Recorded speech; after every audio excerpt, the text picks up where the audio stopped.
Hello friends, good morning, Ram Ram, सत श्री अकाल, जय Hind. Welcome to study with FLN। यहाँ हम डिस्कस करेंगे कक्षा 4 की अंकुर अभ्यास पुस्तिका गणित। इसमें हमारा सप्ताह चल रहा है 9। दिवस 1 से लेके दिवस 6 तक सभी प्रश्नों को हम समझेंगे और हल करेंगे। इससे पहले समस्त 8 वीडियो 8 सप्ताह के हमारे चैनल पर पड़े हुए हैं, उनकी प्लेलिस्ट बनी हुई है, तो आप जाकर वहाँ देख सकते हैं। तो चलिए वीडियो स्टार्ट करते हैं। स्टार्ट करने से पहले यदि आपने हमारे चैनल को सब्सक्राइब नहीं किया है तो कर लीजिए। वीडियो पसंद आती है तो लाइक भी कर दीजिए। तो इसमें दिवस 1 है, टॉपिक हमारा वही है, भोपाल की सैर। दिवस 1 है जिसका पहला क्वेश्चन है, दिए गए बर्तनों में कितने लीटर पानी आ सकता है। दोस्तों, हम धारिता में अनुमान लगाएंगे। ये दिया गया है, इसमें देखना है अपन को, यहाँ बर्तन दिए गए हैं और उनकी धारिता दी गई हुई है कि किस बर्तन में कितना पानी आ सकता है। तो ये देखिए, बाल्टी रखी हुई है, तो बाल्टी में कितना पानी आ सकता है, तो 10 लीटर आ सकता है। यदि छोटी बाल्टी होगी तो 8 लीटर आएगा, बड़ी बाल्टी होगी तो 15 लीटर भी आता है। तो लगभग हम एक अनुमान लगाएंगे तो 10 लीटर आता है। जग में पानी कितना आता है, तो वैसे ही है, जग में 1 लीटर पानी आता है और बड़े जग में 2 लीटर पानी आता है। ये दोस्तों केन रखी हुई है, केन में इसमें 20 लीटर पानी आता है और एक गिलास में लगभग 250 ml से 300 ml तक पानी आता है। क्वेश्चन 2 है, 5 लीटर से अधिक धारिता वाले 3 बर्तनों के नाम लिखिए। तो 5 लीटर से अधिक धारिता वाले बर्तन है, पहली बाल्टी है, दूसरा टब है, तीसरा मटका है। क्वेश्चन नंबर 3 है, 1 लीटर से कम धारिता वाले बर्तनों के नाम लिखिए जिसमें 1 लीटर से कम पानी आता है। 1 लीटर की बोतल तो सभी को पता होगी, ये कैसे सिद्ध हो जाता है। तो देखिए, गिलास में 1 लीटर से कम पानी आता है और कटोरा, इसमें भी 1 लीटर से कम पानी आता है। अगला क्वेश्चन है, एक बाल्टी 5 जग पानी से पूरी पूरी भर जाती है जबकि वही जग 2 गिलास पानी से पूरा भर जाता है। तो ये है बाल्टी। इस बाल्टी में कितने जग पानी आता है, 5 जग पानी आता है, 5 जग। और ये जग में कितना पानी आता है, 2 गिलास। तो इस 5 जग पानी में हम 2 का कर देंगे गुणा, तो कितना पानी आएगा, 10 लीटर। तो इसमें कितनी गिलास आ जाएंगी, डबल कर दो, 5 दूनी 10। खा नंबर है, जग में गिलास का, तो कितना पानी आएगा, जग में कितना पानी आएगा, 2 गिलास, यानी 2 गुना पानी आएगा। अगला क्वेश्चन है, एक कार के टैंक में 20 लीटर पेट्रोल है। 15 लीटर पेट्रोल और डालने पर कार का टैंक पूरा पूरा भर जाता है। और जहाँ भी होता है कि हम और कर दिए हैं, और ऐड कर दिए हैं, जोड़ दिए हैं, तो हमेशा क्या होता है दोस्तों, जोड़ होता है। तो देखिए, कार के टैंक में कितना पेट्रोल था, 20 लीटर, और कितना डाला गया है, 15, ताकि वो पूरा भर ही जाता है। तो कितना हो गया अब टोटल, तो जोड़ देंगे, 0 में से 5 जोड़ेंगे तो 5 आएगा और 2 में 1 जोड़ेंगे तो 3। तो हमारा उत्तर क्या आ जाएगा कि कार के टैंक में कितना पेट्रोल आता है, 35 लीटर। अब हमारा दिवस आ गया है 2, वही है पाठ, भोपाल की सैर। क्वेश्चन नंबर 1 है, डस्टर की सहायता से अपनी कक्षा कक्ष के बोर्ड की लंबाई माप कर लिखिए। तो ये देखिए, हमने जो बोर्ड नापा, जो हमारी कक्षा में था, वो 8 डस्टर लंबाई का था। आप लोग भी मापिए और वर्कबुक में फिल कर लीजिए। क्वेश्चन नंबर 2 है, चौक की सहायता से अपनी गणित की पुस्तक की लंबाई माप कर लिखिए। तो ये देखिए, चौक की सहायता से हमने मापा, तो ये हमारी ये बुक है, ठीक है, गणित की जादू की बुक है, ये है गणित की जादू की बुक, इतनी होती है चौक। तो चौक में 3 चौक आई थी और 3 चौक थी और एक थोड़ा सा बचा हुआ था, तो इसको हमें 3.5 चौक, यानी 3 चौक और आधी चौक। और क्वेश्चन नंबर 3 है, 30 सेंटीमीटर। 30 सेंटीमीटर मतलब होता है 1 फुट। तो जो स्केल होता है ना आपके ऑफिस में, एक 15 सेंटीमीटर का स्केल होता है छोटा वाला, और जस्ट उसका डबल होता है 30 सेंटीमीटर का बड़ा वाला। तो 30 सेंटीमीटर को दोस्तों कहते हैं 1 फुट वाले स्केल की सहायता से अपनी कक्षा कक्ष की चौड़ाई सेंटीमीटर में मापना है। तो बड़ा स्केल ले लीजिए, ठीक है, 30 सेंटीमीटर जो 1 फुट का होता है। तो हमने अपनी कक्षा कक्ष को मापा था, तो कितना आया था, 360 सेंटीमीटर, 360, ठीक है, मतलब कि 12 स्केल, 30 सेंटीमीटर 12 स्केल आया था वो। फिर हमने 12, हाँ ओके, 12 स्केल आया था। तो आप लोग भी माप लीजिए आपका कितना है, फिर 12 को 12 बार जोड़ लीजिए, या तो फिर 12 में 3 का कर दीजिए, 30 का कर दीजिए गुणा, तो आपका 360 सेंटीमीटर आ जाएगा। फिर अपने घर से विद्यालय की अनुमानित दूरी मीटर में लिखिए। तो इस बच्ची का जो है 900 मीटर की दूरी में था। आप भी बताइए आपका विद्यालय से घर कितनी दूर है। क्वेश्चन नंबर 5 है, अपने घर से अपनी बुआ या मामा के घर की अनुमानित दूरी लिखिए। तो ये मामा का घर कितना है, 50 किलोमीटर है, आप लोग भी लिखिए। क्वेश्चन नंबर 6 है, कहाँ गया, सरिता के घर से एक ही दिशा में पहले विद्यालय फिर डाकघर पड़ता है। तो ये है सरिता का घर, सरिता का घर, फिर उसमें पड़ता है विद्यालय और फिर क्या पड़ता है, डाकघर। ठीक है, तो ये सरिता का घर है, इसका विद्यालय है, डाकघर है। तो घर से विद्यालय की दूरी 400 मीटर है। सरिता का घर है दोस्तों, ये कितना है, 400 मीटर है। और विद्यालय से डाकघर कितना है, 300 मीटर है। तो पूछता है घर से डाकघर की दूरी क्या है, यहाँ से लेके यहाँ तक की दूरी कितनी है। तो यहाँ से यहाँ तक की दूरी जोड़ देंगे दोस्तों 400 300 को। तो ये देखिए जोड़ा है हमने, तो कितना आया है, 700 आया है। जीरो में जीरो, 4 3 हो गए 7। तो घर से डाकघर की दूरी कितनी है, 700 मीटर है। अब हमारा दिवस हो गया है 3 स्टार्ट, जिसका है क्वेश्चन नंबर 1, आपके शरीर की अनुमानित लंबाई क्या होगी यदि अमानक इकाई डस्टर है। देखिए 2 इकाइयाँ होती है, एक होती है मानक और एक होती है अमानक। अमानक है कि हम किसी भी चीज़ से नाप लेते हैं, उनको अमानक इकाई होती है, जैसे डस्टर से, चौक से ये मापते हैं, अमानक इकाई होती है। लेकिन यदि हम सेंटीमीटर में नापते हैं, मीटर में नापते हैं, तो ये मानक इकाइयाँ हैं, है ना। जैसे स्केल से नापते हैं, इंची टेप से नापते हैं, तो ये मानक इंची टेप स्टैंडर्ड। अमानक हम किसी भी चीज़ से माप लेते हैं। तो कितने डस्टर है ना, आपके शरीर की लंबाई तो 9 डस्टर आई, आप भी मापिए और लिखिए। यदि अमानक इकाई आपके हाथ का बालिस्त हो, बालिस्त मतलब क्या होता है, हाथ की जो हथेली का पूरा ये जो हाथ होता है ना, तो उससे 10 बालिस्त आया है, आप लोग भी माप कर लिखिए। लंबाई का अनुमान लगाकर तालिका में लिखिए। तो यहाँ शरीर के भाग दिए गए हैं, अनुमानित लंबाई और वास्तविक लंबाई, हमने अनुमान किया था। तो शरीर की कुल ऊंचाई, ठीक है, हम किसी एक बच्चे का लेके हमने यहाँ एक आपको एग्जाम्पल दिया है, आप लोग अपना नाप के और अपनी अपनी बुक में फिल करिए। तो शरीर की कुल ऊंचाई कितनी है, लंबाई 110 सेंटीमीटर आई थी उस बच्चे की, तो हमने अनुमान लगाया था, लेकिन उसका जो एक्चुअल मापा तो 108 सेंटीमीटर आया। जैसे सिर के घेरे की लंबाई जो परिधि कहलाती है वो 12 सेंटीमीटर हमने अनुमान लगाया था, लेकिन एक्चुअल निकली 10 सेंटीमीटर। बित्ता की लंबाई है ना, बित्ता हमने 15 सेंटीमीटर मापा था और जो निकला 17 सेंटीमीटर। वैसे हाथ की जो लंबाई है वो 30 सेंटीमीटर, पूरा हाथ की लंबाई 30 सेंटीमीटर अनुमान लगाया था, लेकिन निकला कितना है, 28 सेंटीमीटर निकला है। तो ऐसे आप लोग भी अपनी वर्क बुक फिल कर लीजिए। क्वेश्चन नंबर 3 है, कंपास बॉक्स में रखने वाली स्केल की लंबाई कितनी होती है। तो देखिए कंपास बॉक्स में छोटी वाली स्केल आती है 15 सेंटीमीटर की। नेक्स्ट क्वेश्चन है, क्वेश्चन नंबर 4 है, पुस्तक गणित का जादू कक्षा 4 की चौड़ाई 20 सेंटीमीटर है। तो आपकी कक्षा कक्ष के दरवाजे की चौड़ाई कितनी सेंटीमीटर होगी। तो ये कितने, जो उसकी चौड़ाई से हमने नापा तो 4 बार में आया हमारी चौड़ाई। तो ये 4 है, तो 20 20 20 4 बार करेंगे तो 20 में 4 का गुणा कर देंगे, तो कितना आ जाएगा, 4 0 0 और 4 दूनी 8। क्वेश्चन नंबर 5 है, रोशन होशंगाबाद से भोपाल होते हुए सांची जाता है। कहाँ से जाता है, होशंगाबाद से भोपाल होते हुए सांची जाता है। यदि होशंगाबाद से भोपाल 70 किलोमीटर दूर है, भोपाल से सांची 45 किलोमीटर दूर है, तो होशंगाबाद से सांची की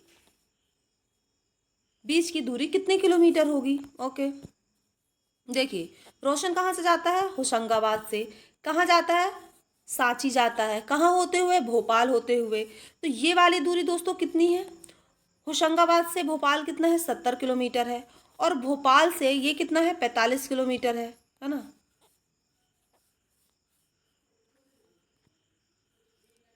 ये क्या है, ओके। तो बोला है कि होशंगाबाद से सांची के बीच की दूरी कितने किलोमीटर है। होशंगाबाद से ये सांची, तो 70 और 45 को जोड़ देंगे तो ये देखिए जोड़ा है, तो ये 5 आ जाएगा, और 7 में 4 जोड़ेंगे दोस्तों तो 11 आएगा, 11 में एक यहाँ सिलाई वाला जोड़ेंगे तो 12 आ जाएगा। तो कितना आ गया, 125 किलोमीटर उत्तर है हमारा होशंगाबाद से सांची की दूरी। दिवस 4 स्टार्ट हो गया है, गुणा कर रिक्त स्थान भरना है। तो देखिए ये 7 दिया गया है और 7 का गुणा करना है, तो 7 गुणा हम किस में करेंगे, 9 में, तो 7 नाम ये, तो ये वाला 7 में, ये 9 का करना है ये वाला, तो 7 नाम हो गया 63। ऐसे 7 में 14 का गुणा करेंगे दोस्तों तो 98 आएगा, 14 गुणा 7, तो 7 चौके 28 और 7 एकम 7 और 2 2 7 2 9 98। ऐसे आप गुणा कर लीजिए। बाकी यदि आपको दुनिया याद है तो आप दुनिया भी से कर सकते हैं गुणा, है ना। तो 14 में 7 का गुणा करेंगे तो 98 आ जाएगा। 12 सत्ते 84 होता है, तो हम ऐसे ना गुणा करके ऐसे गुणा कर लेंगे, ऐसे, तो 12 सत्ते 84 आ गया। फिर यहाँ कितना आया 6, तो 7 छिंग 42 है ना। फिर 7 सतैया 49। फिर देखो 7 में चाहे 13 का ऐसे करें तो चाहे बड़ी संख्या का गुणा बनता है, तो हम 13 सत्ते 91 ऐसे भी कर लेंगे। यदि हम 13 में 7 का करेंगे दोस्तों तो भी उत्तर ही आना है 91, या हम 7 की 13 बार गुणा कर लें और यह 13 सत्ते 91 ऐसे भी सेम ही आएगा। करके बता देती हूँ। देखो 13 सत्ते 91 होता है, चलिए है ना, मैंने ऐसे ऐसे ऐसे अभी गुणा किया है। अब क्या करूँगी मैं, 7 तिया 21 की 1 हाथ लाई 2, 7 एकम 7 और 2 जोड़ेंगे तो ये आ जाएगा 9, 91। तो वही चीज़ है, मैंने क्लियर कर दिया। फिर ये 8 सत्ते 56, फिर 15 सत्ते 105, फिर 9 7 63 तो हो ही गया है। चलते हैं नेक्स्ट क्वेश्चन में। एक कक्षा के 25 विद्यार्थियों को प्रति विद्यार्थी 3-3 टॉफी वितरित की गई हैं।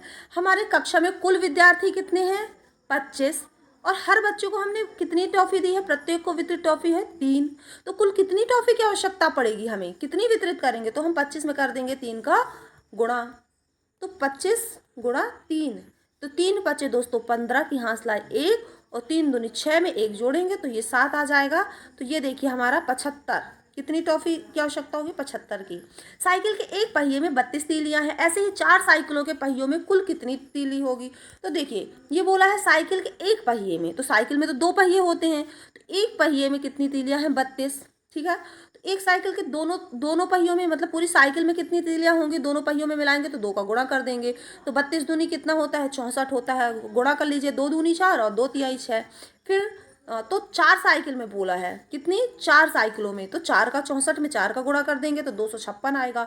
तो 4 चौके 16 की 6 और 4 छिंग 24 और 1 हाथ लाई तो 25, 256। एक पालक के यहाँ 4 गाय, 2 बछड़े, 3 बकरियां हैं। सभी पशुओं के पैरों की संख्या बताइए।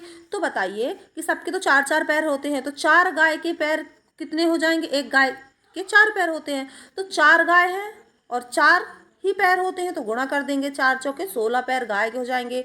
2 बछड़े के हैं तो 2 बछड़े हैं और कितने हैं, 4 पैर होते हैं, 2 चौके 8 और ऐसे 3 चौके 12। सबको टोटल करेंगे तो देखिए 6 में 8 जोड़ेंगे तो 8 और 6 कितने होते हैं, 14, 14 और 2 16 की 6 हाथ लाई 1, ये कैरी और 1 1 1 कितने हो गए 3, तो टोटल कितने पैर हो जाते हैं, 36 पैर। मोतियों की एक माला में 21 मोती लगे हुए हैं, ऐसे ही 10 माला है। एक माला में दोस्तों कितने मोती हैं, 21 है, तो 10 माला में क्या करेंगे, 10, या तो 21 21 आप 10 बार लिख दीजिए, या 21 गुणा 10 कर दीजिए, तो कुछ नहीं है 21 लिखिए, ये 0 चिपका दीजिए तो 210 सेंटीमीटर आ जाएगा, 210 मोती हो जाएंगे, है ना। बस जब भी 10 ऐसा गुणा रहे तो वो 0 चिपका दिया अगर ये संख्या लिख के। दिवस 5 स्टार्ट हो गया है। दी गई सारणी में मिनट, घंटे व दिन में पूर्ण होने वाले 2-2 काम लिखिए। मिनटों में काम होने वाले काम है, देखो ब्रश करना, कंघी करना, सांस लेना मिनटों में काम होते हैं, लेकिन घंटों में होने वाले काम कौन से, पढ़ाई करना और खाना बनाना। दिनों में काम होते हैं जिसमें बहुत टाइम लग जाता है, कोई भी मकान बनवाओगे और या तो सड़क बनवाओगे या तो फिर आप क्लास पढ़ोगे, कक्षा 4 कंप्लीट करने में बहुत दिन लग जाएंगे आपको, है ना। या पढ़ाई करके कुछ बड़े बनने में, अब लंबाई बढ़ रही है तो टाइम लगेगा। अल्प और अधिक समय में होने वाले 3 कार्य लिखिए। तो देखिए अल्प यानी होता है कम समय में, तो सांस लेना, नाखून काटना, ब्रश करना। अधिक समय में कौन कौन से कार्य होते हैं, तो खाना बनाना, खेलना और लिखाई करना। निम्नलिखित कार्यों में लगने वाले अनुमानित समय बताइए। तो देखिए नहाने में कितना टाइम लगता है, 10 मिनट, है ना। रात्रि से सुबह तक सोने में कितना समय लगता है, तो हम 8 घंटा सोते हैं, है ना। हम 10 बजे सो जाते हैं और 6 बजे उठ जाते हैं तो 8 घंटा हो जाता है। फिर ये सोनू को दोपहर का खाना खाने में 25 मिनट तथा सुबह का खाना खाने में 12 मिनट लगता है।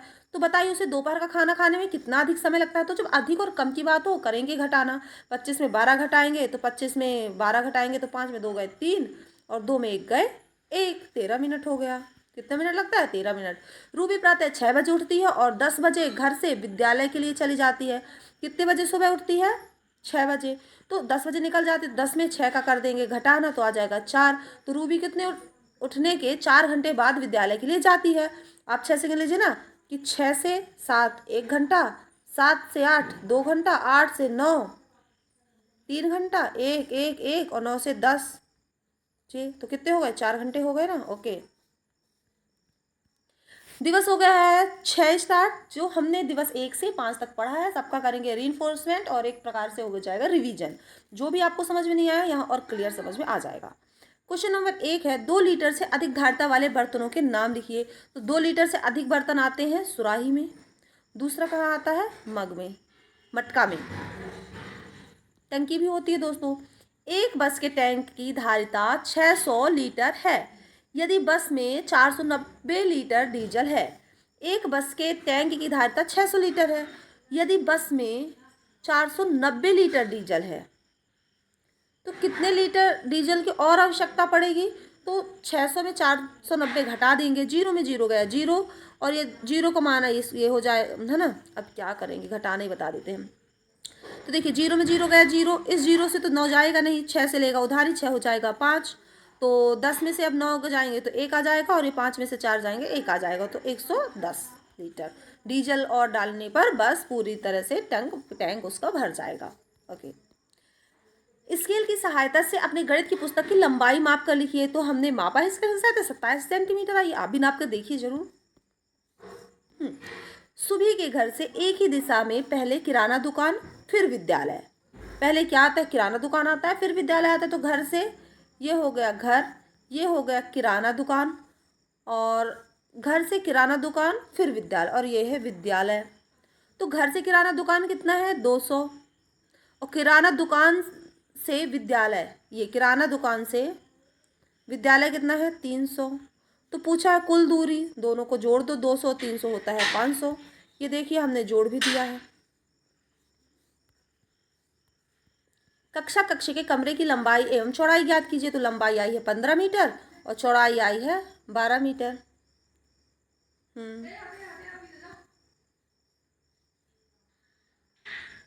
15 मीटर 15 फुट किसमें दिया गया यार।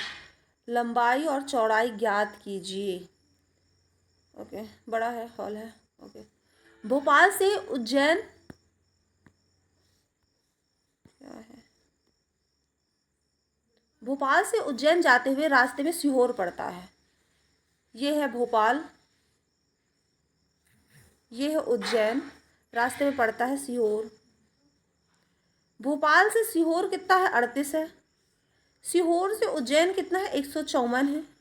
तो भोपाल से यहाँ से उज्जैन की कितनी दूरी है, तो दोनों को जोड़ेंगे 154 में 38, तो 8 4 हो गया 12, हाथ लाई 1, 3 5 3 8, और एक हो गया है 9, और एक का 192 किलोमीटर। एक विद्यालय में 100 विद्यार्थी हैं यदि मध्याह्न भोजन में प्रत्येक विद्यार्थी को 4 रोटी देते हैं तो कुल कितनी रोटियों की आवश्यकता होगी। तो कुल विद्यार्थी हैं 100, सबको देंगे 4 रोटी, तो कुल रोटी की आवश्यकता होगी 100 गुणा 4, 4 शून्यम शून्य 4 शून्यम शून्य, 4 एकम 4, 400।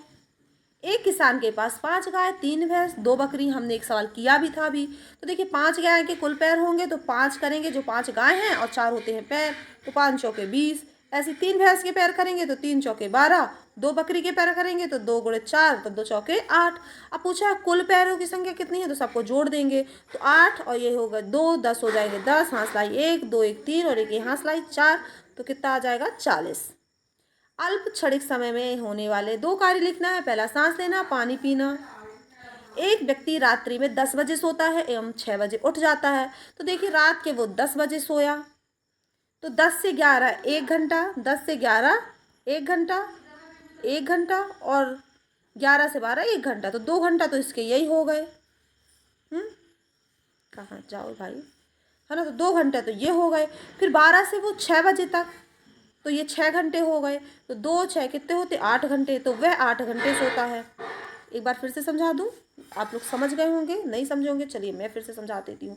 रात को 10 बजे हैं तो 10 बजे सोता है, तो 10 से 11 और फिर 12, ये 1 1 घंटे, ये कितने हो गए 2 घंटे, ठीक, जो ये लिखा हुआ है ये।